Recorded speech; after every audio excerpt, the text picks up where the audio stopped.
السلام عليكم، اهلا بكم في هلا فود. رايكم بقى في البقلاوه التحفه القمر اللي معانا النهارده. معايا البقلاوه بتاعتي بحشوه المكسرات وكمان الكنافه او حشوه الفول السوداني والكنافه. حاجه وهم جميله جدا، مقرمشه من بره ومن جوه. نسمع مع بعض القرمشه، حاجه جميله جدا جدا. يلا تابعي معايا عشان تعرفي اهم التفاصيل، ازاي تطلع معاكي الصينيه بتاعتك ناجحه 100%، ازاي تعملي الشيره او السيرب ويطلع ناجح 100%، ما يسكرش معاكي نهائي وبتفضل مقرمشه لاخر قطعه فيها. تابعي معايا عشان تعرفي اهم التفاصيل. يلا بينا مع بعض على المقادير وطريقه التحضير. بسم الله الرحمن الرحيم. قبل ما نبدا وصفتنا هنبدا ان احنا نعمل مع بعض السيرب او الشربات او الشيره اللي هتبقى اساسيه معانا في وصفتنا، علشان نبدا نسقي بيها الصينيه بتاعتنا بعد ما تخلص باذن الله. المقادير بتاعه الشيره او السيرب عباره عن ايه؟ عباره عن 2 مجات معياريه من السكر. السكر نعمل حبيبات او يعني يكون متوسط الحبيبات، مش هتفرق خالص. الكوبايتين دول هياخدوا معايا 1.5 كوبايه من الميه العاديه جدا. بسم الله الرحمن الرحيم. هبدا انزل الميه بتاعتي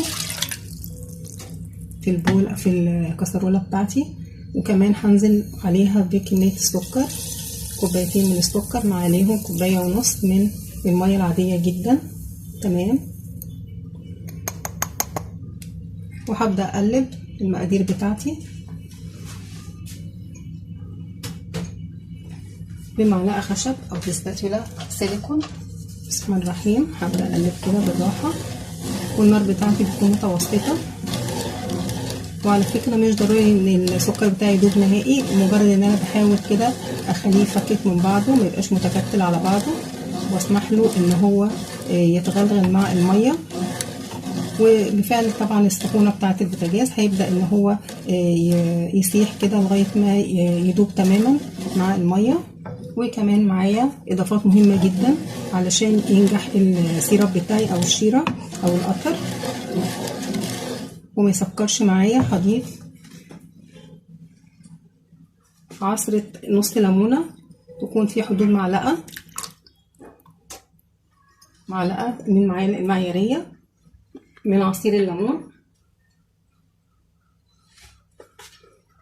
وكمان هنزل بربع معلقه من الفانيليا بودر او سايله، مش هتفرق خالص. وهقلب المقدار بتاعي بسم الله الرحمن. وهحاول اقلب باستمرار وجود النار طبعا لغايه ما السكر بتاعي يدوب تماما. فهتظهر على الوش كده رغوه. لو ظهرت الرغوه دي هشيلها، ما ظهرتش يبقى السكر بتاعي زي الفل، ما فيهوش شوائب خالص، فمش هتظهر معايا رغوه ولا حاجه. تمام. طيب انا دلوقتي ليه ضفت عصير الليمون وليه ضفت الفانيليا في الاول، برغم ان احنا عارفين الفانيليا مع السخونيه ومع الغليان ريحتها بتتطاير؟ لا، انا المره دي الفانيليا بتاعتي ريحتها مش هتتطاير. وكمان عصير الليمون هحتفظ بيه كله جوه المقدار بتاعي. ليه؟ لان بمجرد ما يبدا المقدار بتاعي ان هو يغلي بعد الغليان هبدا ان انا هعمل معاكم تركه لطيفه جدا مش هتخلي الشيره بتاعتي او السيرب ان هي تبهدل لي الدنيا وتتطاير كده، او تركز على جوانب البوله بتاعتي او جوانب الكسرونه. لا خالص، مفيش اي بقايا للسكر بتاعي هتطاير على الجناب او هتلزق على الجناب، علشان في حاجه لطيفه جدا بعد الغليان هنعرفها مع بعض. بدأ الشربات بتاعي ان هو يغلي، وهبدا اتاكد ان السكر بتاعي داب تماما. بسم الله الرحمن. طبعا اهم عامل من عوامل النجاح بتاع الشربات بتاعي ان هو المفروض ان هو ما يسكرش. انا طبعا ضفت له عصير الليمون، ولسه في اضافه تانية مهمه جدا هضيفها له، وهي معلقه صغيره من عسل النحل او عسل الجلوكوز المتوفر عند حضرتك. معلقه صغيره هضيفها على المقدار بتاعي، ودي بتاكد لي ان شاء الله الشربات بتاعي مش هيسكر نهائي.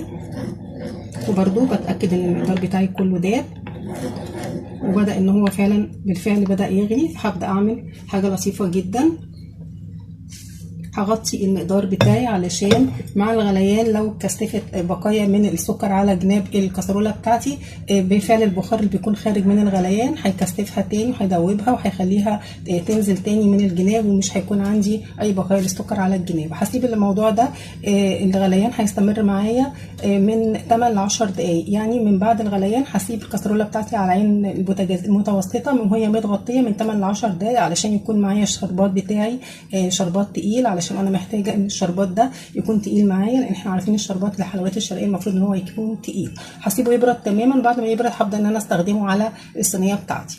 وحالا هنبدا وصفتنا باذن الله. معايا لفه من الجلاش، كل اللي هحتاجه منها في حدود من 10 ل 12 ورقه، يعني 5 ورقات من القاعده و5 ورقات من الوش، او هيكون 6 ورقات من القاعده و6 ورقات من الوش.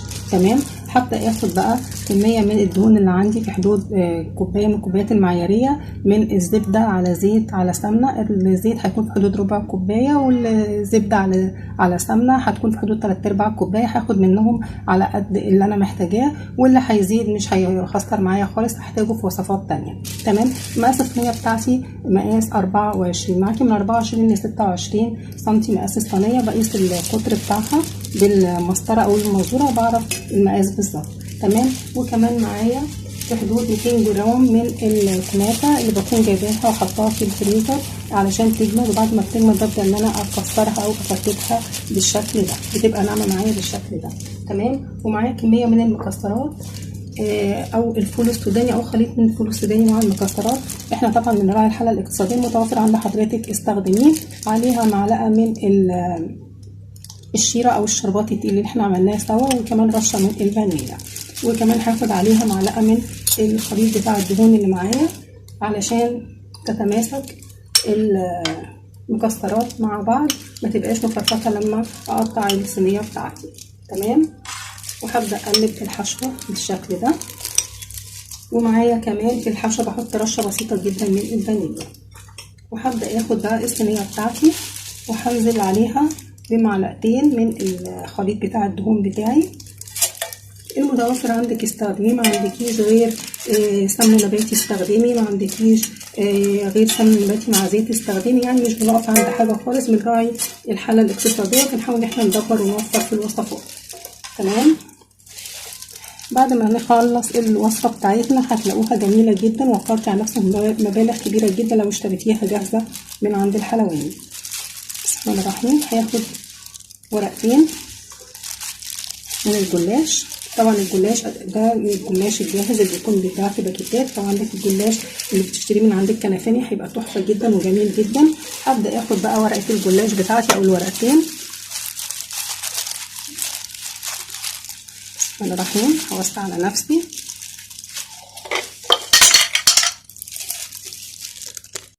خدت ورقتين جلاش ونزلت بيهم على الصينيه بتاعتي، ولكن هاخد واحده طوليه وواحده عرضيه بالمعنى ده، يبقى واحده كده بالطول وهنزل عليها بسم الله الرحمن الرحيم بمعلقه من الدهون اللي عندي. وهاخد كمان الورقه الثانيه تبقى تعمل مع الورقه الاولانيه شكل الكروس. تمام. وهكذا هاخد كمان ورقتين هعملهم بنفس الطريقه، وهنزل عليهم برضو بالمادة الدهنية بنفس الطريقة، وكمان ورقتين، يعني هاخد 6 ورقات بالطريقة دي. كل 2 هعملهم كروس مع بعض. بعد الورقة الثابتة وصلت لها ببدأ ان انا اسخنها بالشكل ده. طبعا الورقة الثابتة دي انا مش بحط عليها كمية من الدهون من على الوش، لان انا هستخدم حالا الكنافة بتاعتي. بسم الله الرحمن الرحيم. ببدأ انزل كده بالكنافة بتاعتي، وما بكونش حاطه على الكنافه بتاعتي حاجه نهائي، لان احنا هنشوف مع بعض الاضافات اللي انا هضيفها هتخلي الصينيه بتاعتي تحفه جدا. انا مش محتاجه ان انا انزل بالكنافه وهي عليها دهون في الاول، انا هحط الدهون في المرحله اللي جايه. تمام. بالشكل ده.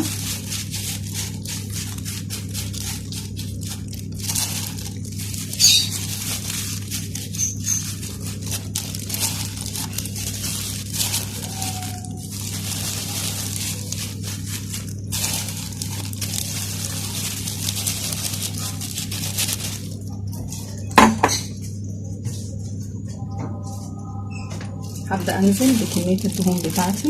بسم الله الرحمن الرحيم. هاخد في حدود نص الكمية.